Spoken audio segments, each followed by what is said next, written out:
যে 2026 সালের জুনের পরে 1 ঘন্টাও তিনি আর ক্ষমতায় অবস্থান করবেন না, ক্ষমতায় থাকবেন না। এর আগেই তিনি তার প্রক্রিয়া সম্পন্ন করে নির্বাচন দিবেন। আমরা বর্তমান পরিস্থিতি, বিশেষ করে গত 3-4 দিন যাবৎ বাংলাদেশের রাজনীতিতে যে এক ধরনের অস্থিরতা, জনমানুষের মধ্যে যে উৎকণ্ঠা বিরাজ করছে, সেই জায়গা থেকে আমরা প্রধান উপদেষ্টাকে অনুরোধ করেছি যে কোনো অবস্থাতেই পরিস্থিতি যাই হোক না কেন তিনি যেন মাঝপথে হাল ছেড়ে না দেন।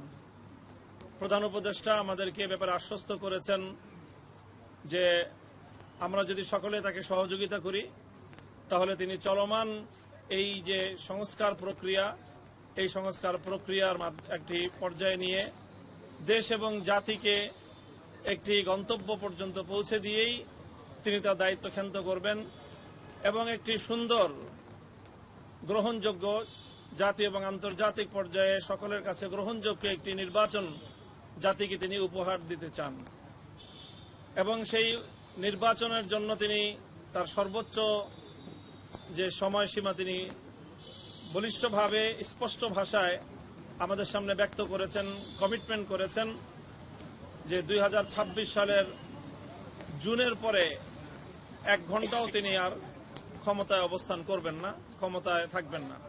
এর আগেই তিনি তার প্রক্রিয়া সম্পন্ন করে নির্বাচন দিবেন। আমাদের পক্ষ থেকে আমরা 3টি বিষয়কে গুরুত্বের সাথে উপস্থাপন করেছি।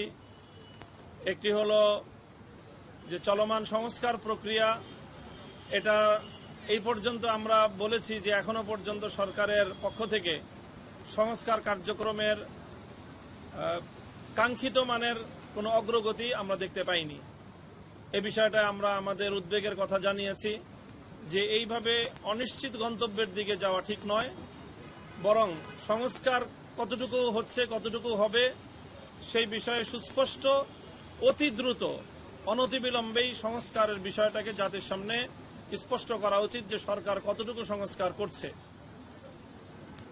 এরপরে হলো যে বিগত যে ফ্যাসিবাদী আমলে যেই হত্যাকাণ্ডগুলো সংগঠিত হয়েছে, শাপলা চত্বর থেকে নিয়ে শুরু করে জুলাই বিপ্লব পর্যন্ত, এই সকল হত্যাকাণ্ডের জন্য দায়ী প্রধান আসামিদেরকে, ফ্যাসিবাদী শেখ হাসিনা সহ তার প্রধান সহযোগীদের অন্তত নির্বাচনের আগে একটা নির্দিষ্ট একটা মেয়াদে, নির্দিষ্ট একটা উন্নতি, যেটাকে দৃশ্যমান একটা অগ্রগতি আমরা বলতে পারি, সেটা যেন সম্পন্ন হয়।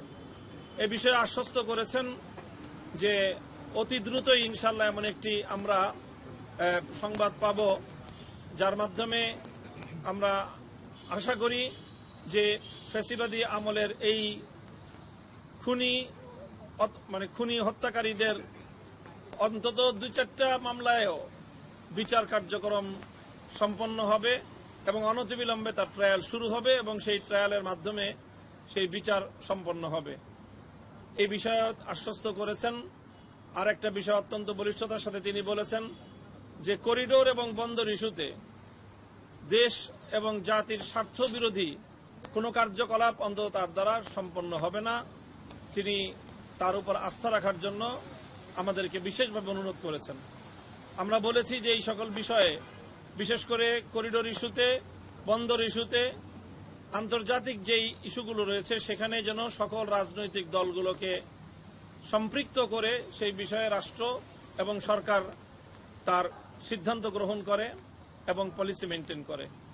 এবং আমরা এটাও বলেছি যে রাজনৈতিক দলগুলোর সাথে সরকারের একটা দূরত্ব তৈরি হয়েছে, যেখান থেকে জাতীয় একটা উদ্বেগ তৈরি হয়, সেই জায়গাটাতেও যেন আরো বেশি পরিমাণ এবং আরো ঘন ঘন রাজনৈতিক দলগুলোর সাথে যেন প্রধান উপদেষ্টার সরাসরি অন্তর্ভুক্তিমূলক এরকম বৈঠক এবং আলাপ আলোচনা হতে পারে, সে বিষয়টাও তিনি বিশেষভাবে আন্তরিকতার সাথে নিয়েছেন। আর আমাদের বিশেষ দলীয় একটা বিষয় ছিল হেফাজতে ইসলামের মামলাগুলো প্রত্যাহারের বিষয়ে। আমরা বিগত মে মাসের 3 তারিখ মহাসমাবেশ থেকে 2 মাসের একটা আলটিমেটাম দিয়েছিলাম।